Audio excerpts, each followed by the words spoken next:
Hello everyone, welcome back to another episode of r/slash Tales from Tech Support. In today's episode, it has to work. We already sold it, and it's being loaded on the truck now. Do you have a time machine? Oh, I forgot to tell you. Before we get started, make sure to subscribe so you will never miss a video. So let's get started. It has to work. We already sold it, and it's being loaded on the truck now. I'm going to use a fun analogy in place of equipment details, as my industry is very specialized. I'm aware that I'm a stereotype and I don't care. I am on a team of technicians who provide technical training and troubleshooting support to my company's dealerships nationwide and internationally. Through a mix of giving polite greetings to the wrong people and solving riddles nobody else could, I have become the nation's leading expert on a product we will call the rings of power.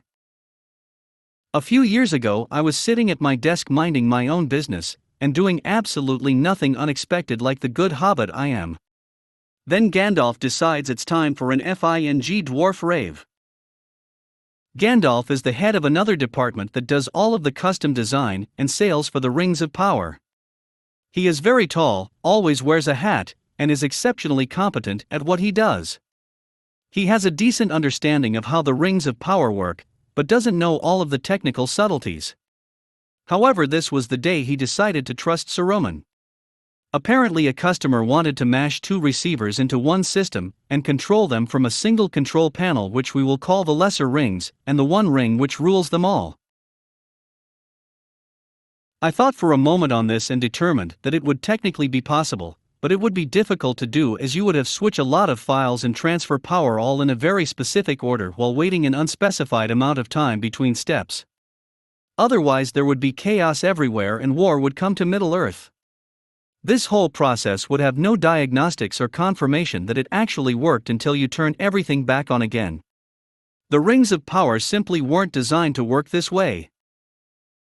This maddening process was all so we could make the one ring switch its attention from one lesser ring to the other while making sure the unmonitored lesser ring didn't just start going crazy and attracting dragons while it was unsupervised. I said, for the love of the Vala, don't sell that monstrosity. Gandalf gets a funny look and says it's already been sold and is getting loaded onto the truck now. After some internal screaming, I ask him which dealer gets to install the abomination. To make the day even better, it's going to a guy we'll call Gloin. He is about as patient and easy to anger as any dwarf in an elven dungeon.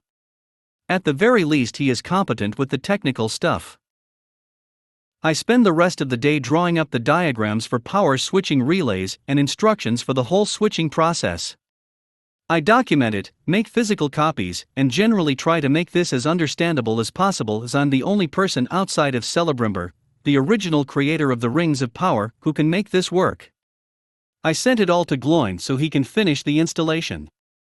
This fix is pretty janky, and is going to be a pain whenever troubleshooting time comes someday in the future. As you can expect, there were issues with the initial startup. They had to move a single wire, and then it worked perfectly. Ha! Made you suspect the worst. The downside was that I now had to spend a few hours about once a month running the owner through the complicated switching procedure. My department isn't supposed to speak to end users at all, but I'm the only person east of the sea and west of the Lonely Mountain who knows how this thing works. This goes on for a few years before Sauron rises again and pitches the world into war. The lesser rings are no longer responding the one ring. This didn't make a lot of sense, as I had talked to the owner a few days before for another operation lesson. It had still been working flawlessly. Sure enough, the ring of power wasn't able to bend its full will on the lesser rings individually anymore. So I call up Gimli, the son of Gloin, to go check things out.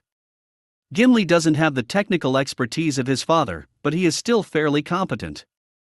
We end up finding a very important fuse was missing. Not a bad fuse, a missing fuse. It turns out the owner thought it was an extra and borrowed it to fix something else. One fuse replacement later, and the one ring is back to ruling them all.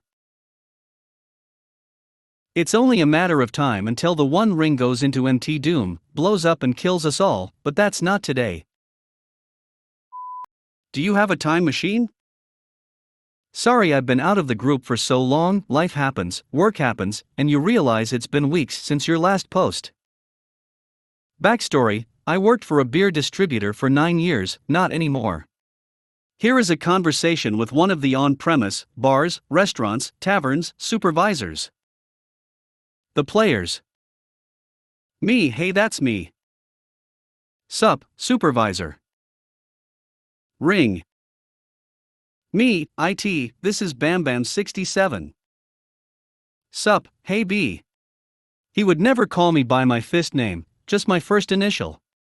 I think he thought that made us close friends. It did not. Me, hey sup, how can I help you?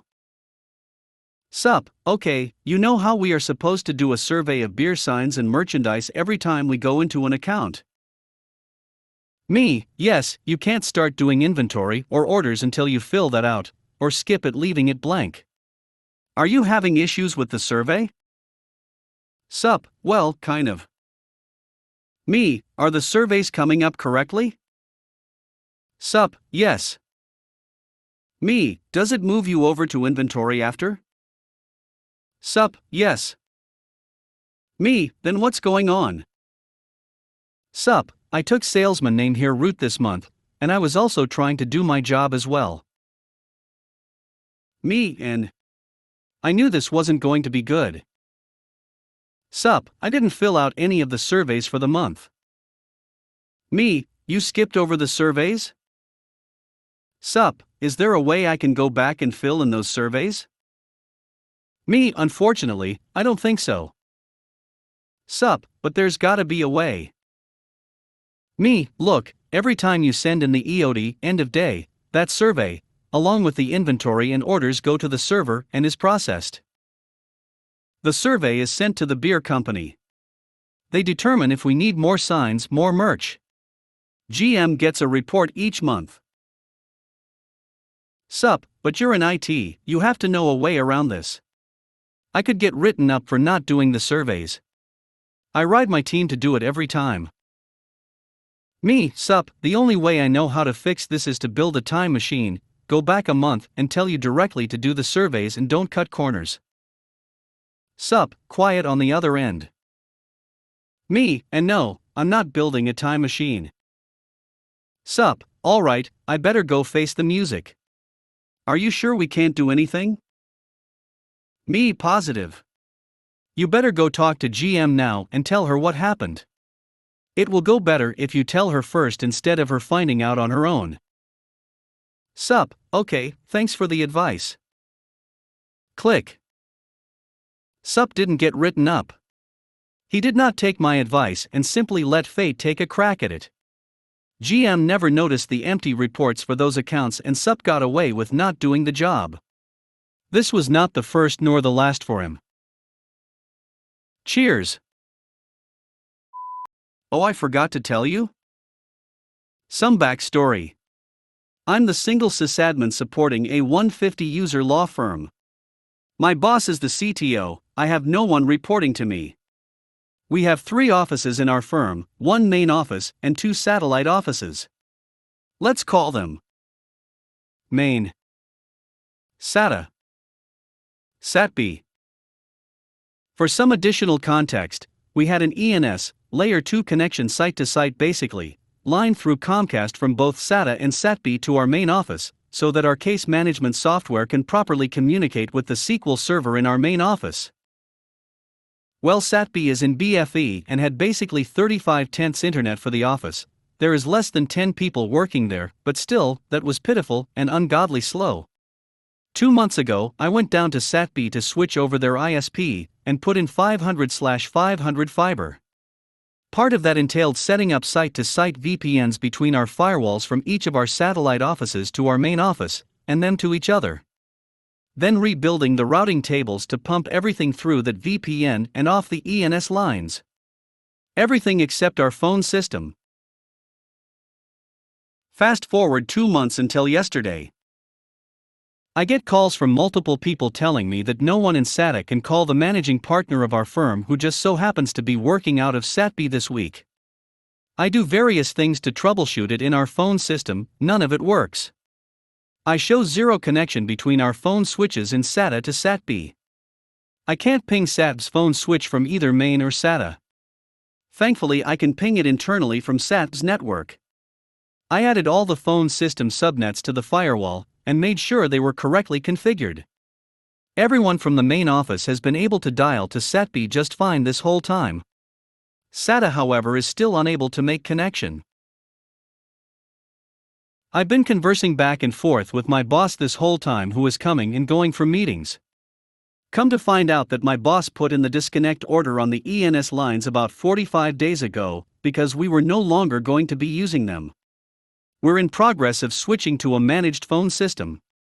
Comcast told us it would be 90 days until the disconnect. It wasn't, boss didn't think to mention it to me. Whoops.